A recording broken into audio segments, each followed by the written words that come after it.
Bienvenidos a este webinar en el que vamos a tener a mis compañeros Ignacio y Maribel para poder discutir las novedades fiscales que están saliendo ahora mismo en España. Así que bueno, Maribel, coméntanos. Bueno, antes que nada, muchas gracias Sebastián. Para nosotros es un gusto poder realizar este webinar para dar claridad sobre todo sobre ciertos temas fiscales que están ahora vigentes y que van a afectar tanto a los e-sellers como a los consumidores. Fantástico. Así que vamos a ver la temática que vamos a tener el día de hoy y los temas que vamos a abordar. Ignacio, coméntanos. Pues sí, Sebastián, efectivamente, en este webinar hemos destacado 4 aspectos que nos parecen muy interesantes de cara a nuestros clientes y sellers y también para los consumidores finales, que son las novedades respecto al IVA, que lo detallará Maribel, el nuevo impuesto sobre los envases plásticos no reciclables, que entra en vigor el 1 de enero de este año, y luego, por último, comentaremos también la ley de startups, así como la ley Crea y Crece, que puede afectar tanto a nuevas empresas como a empresas ya constituidas. Una temática bastante completa y bastante intuitiva, pero vamos a ver cómo podemos ir poco a poco y ahondar en estos temas. Así que coméntanos los temas que tenemos aquí. Ahora mismo vamos a trabajar con lo que son los temas de IVA, las nuevas novedades, y ilústrame. Sí, exacto, Sebastián, ya están en curso, pero antes de entrar a las novedades fiscales sí que me gustaría comentar por qué se dan estas novedades fiscales. El Banco Central de España estima que para el 2023 se va a incrementar la inflación en 4 puntos, lo que supone un 12%. Por lo tanto, el Gobierno, con la finalidad de suavizar esta carga fiscal, decide incrementar estas medidas de momento temporales para ayudar tanto a los e-sellers como a los consumidores en ello. Las 4 novedades fiscales más importantes que queremos comentar a términos de IVA serían las siguientes. Por un lado, van a aplicar el tipo de IVA del 5% a los productos y servicios que vengan del sector energético, como por ejemplo el gas natural. Esta medida solo va a estar vigente de momento desde el 1 de enero del 2023 hasta el 31 de diciembre del 2023. Otra de las medidas que el Gobierno ha decidido aplicar es el tipo IVA del 5% también a ciertos productos relacionados con el mundo de la alimentación, como pueden ser las pastas o el aceite de oliva, que antes se gravaban a un 10%. Otra de las medidas que el Gobierno ha decidido implantar también con carácter temporal y que tienen vigencia del 1 de enero del 2023 hasta el 30 de junio del 2023 es que van a aplicar el tipo de IVA del 0% a productos que son considerados de primera necesidad. Antes se gravaban al 4%. Entre estos productos podemos decir los quesos, el huevo, la leche, pero la leche cabe destacar que tiene que venir de origen animal. Si viene de origen vegetal, habría que gravarla al tipo estándar. Los vegetales, las legumbres, la fruta, todos los productos relacionados con productos de primera necesidad. Y además también queremos mencionar que estas medidas son de carácter temporal, pero teniendo en cuenta que a lo mejor este año, como estamos en temporada de elecciones, seguramente se vaya a prorrogar, pero no queremos adelantarlo porque no sabemos cómo van a continuar estas medidas. Y también la última novedad fiscal que queremos comentar, que esta ya está también vigente, han decidido introducir el tipo de IVA del 4%, que es el IVA súper reducido, en productos de higiene femenina y también para los preservativos. Estas medidas son medidas que la verdad es que se han ido luchando durante varios años y que por fin el Gobierno ha decidido ya implementarlas. Gracias por la información, Maribel. La verdad es que son beneficios para sellers, para vendedores y también para los consumidores, y vemos cómo se pueden desarrollar esto a largo plazo y, como tú bien dices, son temporales. Así que imagino que ya estáis trabajando con clientes en el que estáis haciendo estos trámites a nivel IVA impositivo en España. Sí, exacto. Nosotros actualmente ya contamos con una cartera de clientes que sí que comercializa estos servicios, sobre todo, por ejemplo, los de la alimentación. Tenemos varios clientes que ya lo tienen que aplicar. Correcto.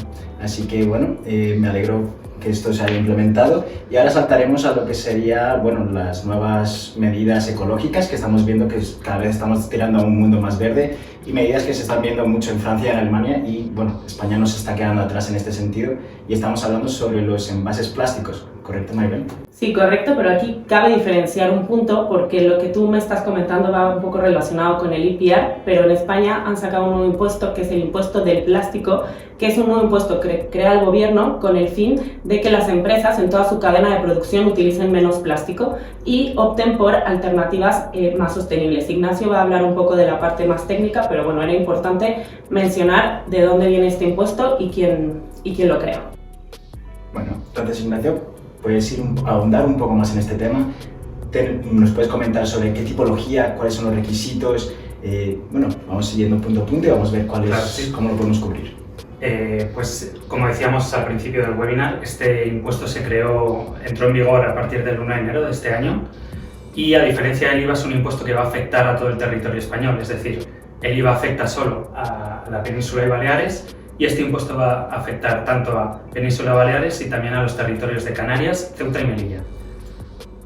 Fantástico. Entonces la tipología, ¿cómo lo puedes categorizar a la hora de cuál es el producto que va a estar sujeto a esta nueva imposición? Aquí tendríamos que diferenciar entre dos tipos de productos o de plásticos. Digamos que este impuesto va a estar sujeto a aquellos plásticos que están destinados a que tengan un solo uso.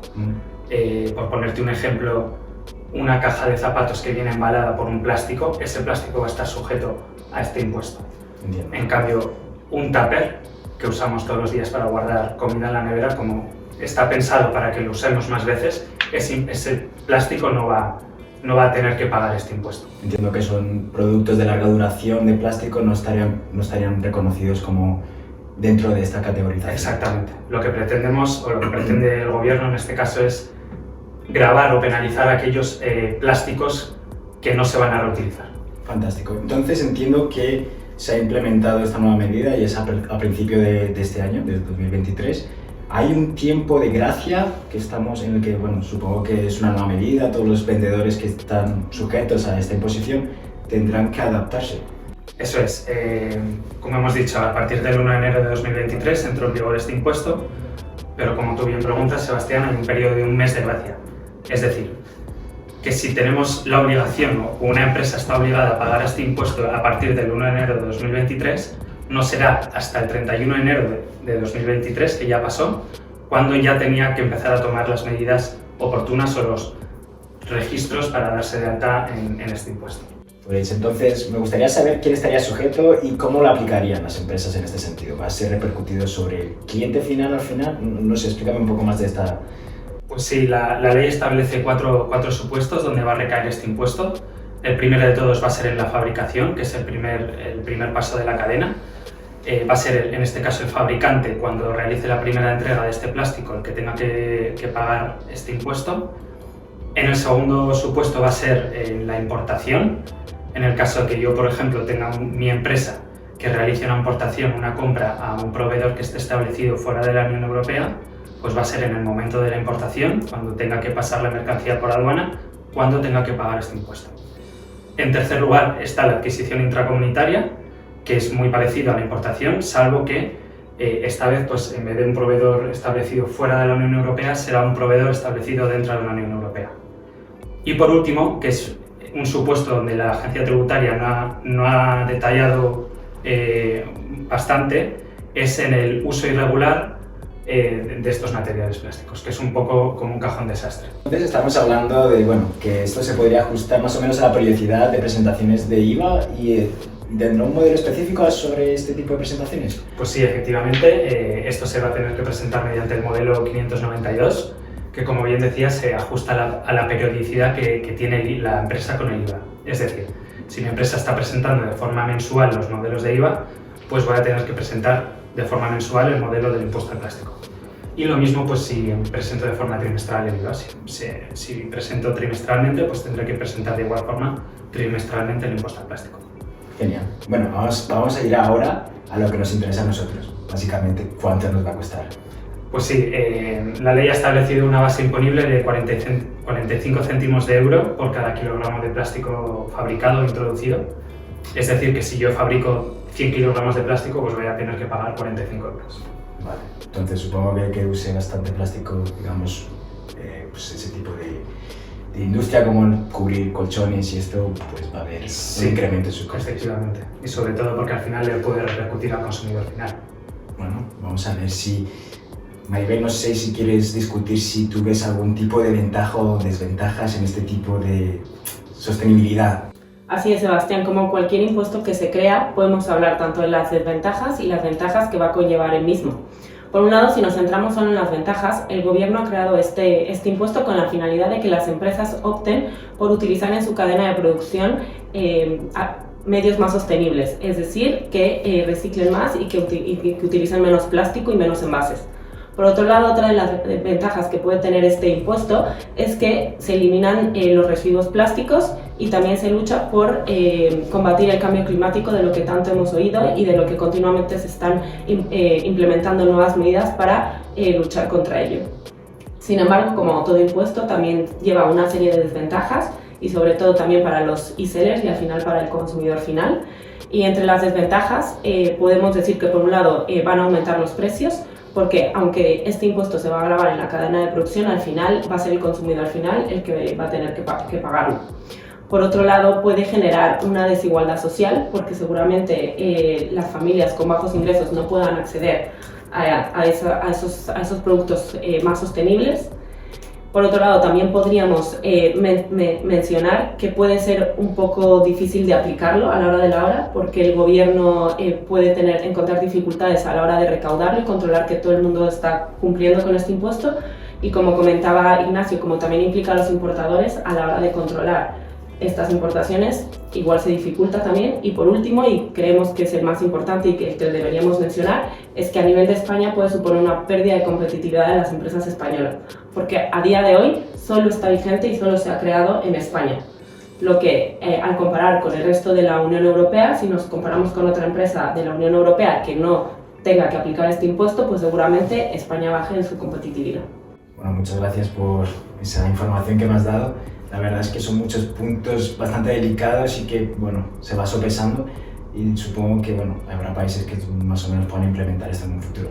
Creo que Reino Unido tenía algo parecido, pero no quiero saber. Sí, de momento Reino Unido es uno de los países que tiene el impuesto del plástico y la Unión Europea, como ya hemos comentado, tiene lo del IPR, que España también se supone que va a implementarlo, pero este impuesto no tiene nada que ver con eso y es un impuesto de nueva creación. Bueno, entiendo que toda esta nueva normativa tendrá un cumplimiento que se tendrá que respetar y por lo tanto si no llegas a hacerlo pues habrá un tipo de sanción, así que coméntanos qué tipo de... Así es, Sebastián. Bueno, como ya he comentado, como es un nuevo impuesto, el no cumplimentarlo o no seguirlo debido a la elevada carga fiscal que tenemos en España podría llevar a penalizaciones.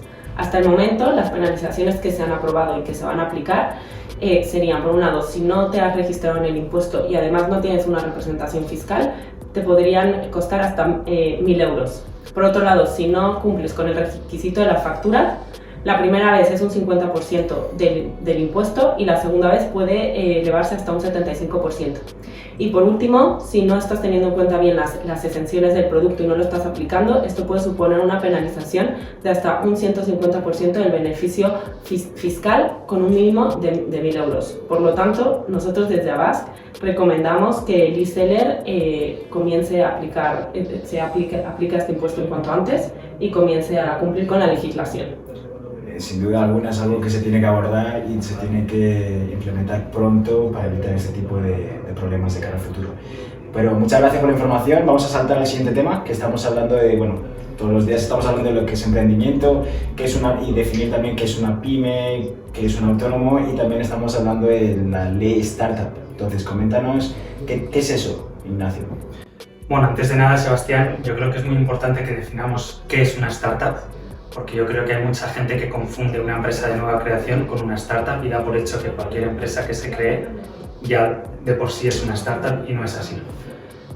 Para ser considerada una startup tiene que cumplir una serie de requisitos que son que la empresa esté establecida en España, que no reparta dividendos a sus socios y partícipes, que no cotice en un mercado regulado como puede ser el IBEX 35.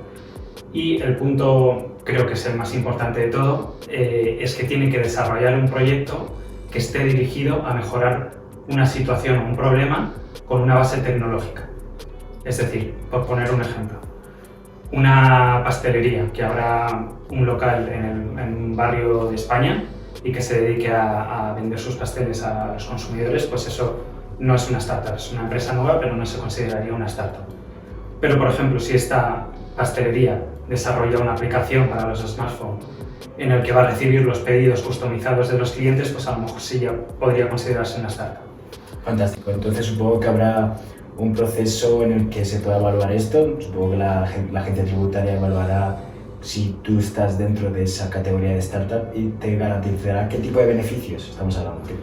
Pues los beneficios pueden ser tres bajo esta nueva ley, que son tributar a un tipo más ventajoso en el impuesto de sociedades, es decir, que pasarías de pasar a tributar de un 25% a un 15% durante los 4 primeros años.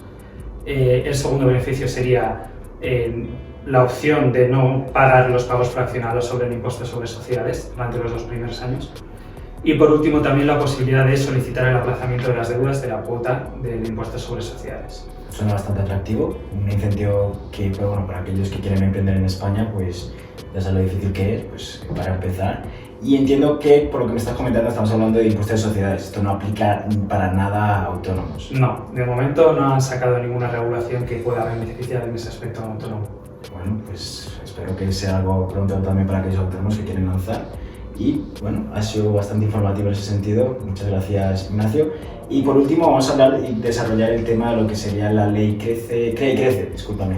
Así que bueno, coméntame, Maribel, sobre... Exactamente, Sebastián. Consideramos que es importante incluir esta ley en el webinar porque es verdad que la escuchamos habitualmente, sobre todo en el telediario o vemos anuncios, pero realmente hasta qué punto somos conscientes de qué es lo que implica y qué es los pasos que tenemos que seguir para poder aplicar esta ley.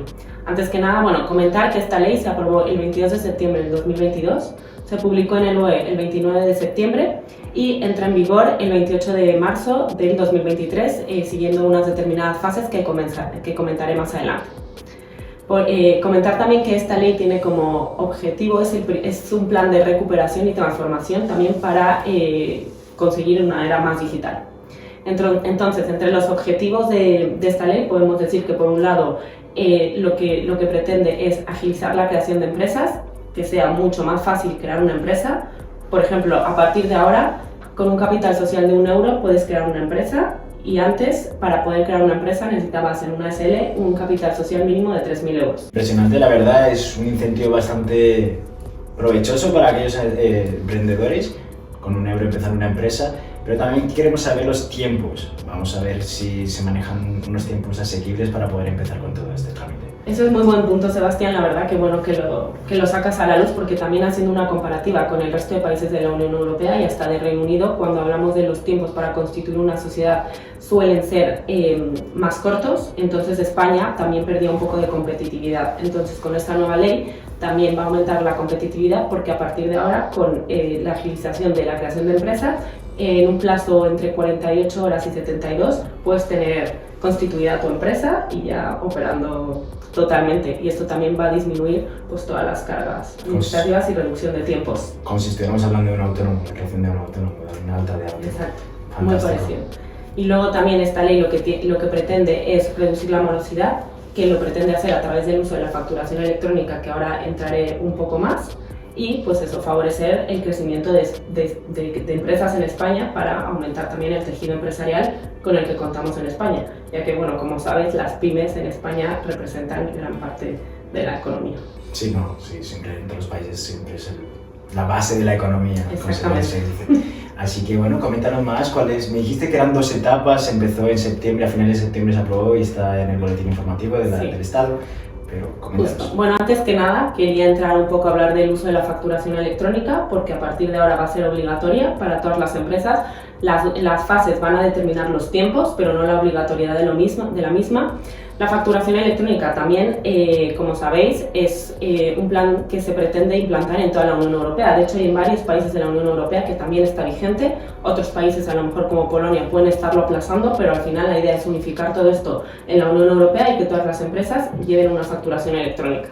Entonces, aquí una pregunta interesante es, ¿qué es la facturación electrónica? Porque oímos constantemente hablar de la facturación electrónica, pero sabemos qué es lo que implica, porque la facturación electrónica no es simplemente un PDF. La facturación electrónica tiene que tener una serie de requisitos.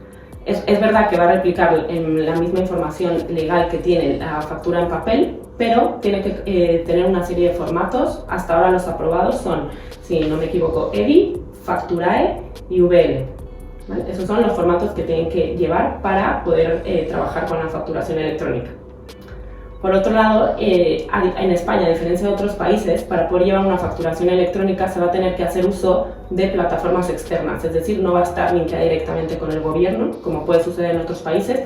Aquí vas a tener que tener una plataforma que garantice esa conexión, interoperabilidad, y esto va a conllevar pues, una mayor trazabilidad y gestión de los pagos. Nosotros, desde Avask, tenemos partners que se dedican a esto, por lo tanto si algún e-seller está considerando implantarla, se puede poner en contacto con nosotros y nosotros les daríamos el contacto para que puedan irla implementando. Porque es verdad que hay dos fases de las que comentaré ahora, pero sí que es aconsejable que las empresas vayan teniendo en cuenta esta ley. Me parece muy importante que hayas apuntado a lo que es la facturación electrónica, es algo bastante nuevo que se implementa también con la Comisión Europea con el modelo IDA. Y poco a poco vamos a ver durante estos años cómo se va introduciendo dentro de la vida de cada empresa y la facturación en sí. También hay comunidades autónomas que también están implementando esto y vamos a ver cómo se triangula todo, ¿verdad? Así que bueno, me alegra mucho que tengas una red de socios para que puedan darnos ese tipo de apoyo a nuestros e-sellers. Y bueno, esta implementación, ¿cómo sería? ¿Tienen un periodo fecha corte o...? Justo, esta implementación se va a desarrollar en dos fases. La primera fase aplica para todas aquellas empresas cuya facturación anual sea mayor a 8 millones de euros. Estas empresas tienen un año para poder implementar la facturación electrónica desde la aprobación del reglamento técnico, ¿vale?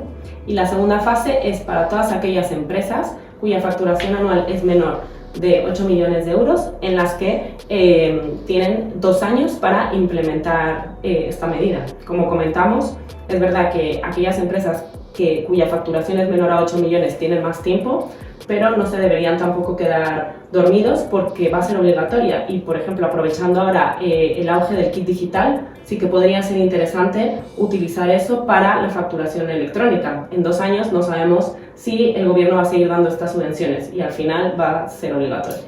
Teniendo en cuenta que vas a abrir una empresa a coste cero, digámoslo así, es una inversión a largo plazo y directamente también tienen subvenciones que pueden usar para usar este tipo de digitalización, ¿vale? Que es una cosa que a largo plazo va a tener bastante repercusión. Así que, bueno, directamente todos los temas que hemos abordado han sido bastante interesantes y si tenéis alguna duda o pregunta, pues directamente tendréis abajo el contacto a nosotros con Avask y podréis aprovechar a alguno de nuestros profesionales para que os dé la asesoría necesaria. ¿Y a qué esperáis? Muchas gracias. Muchas gracias, chicos.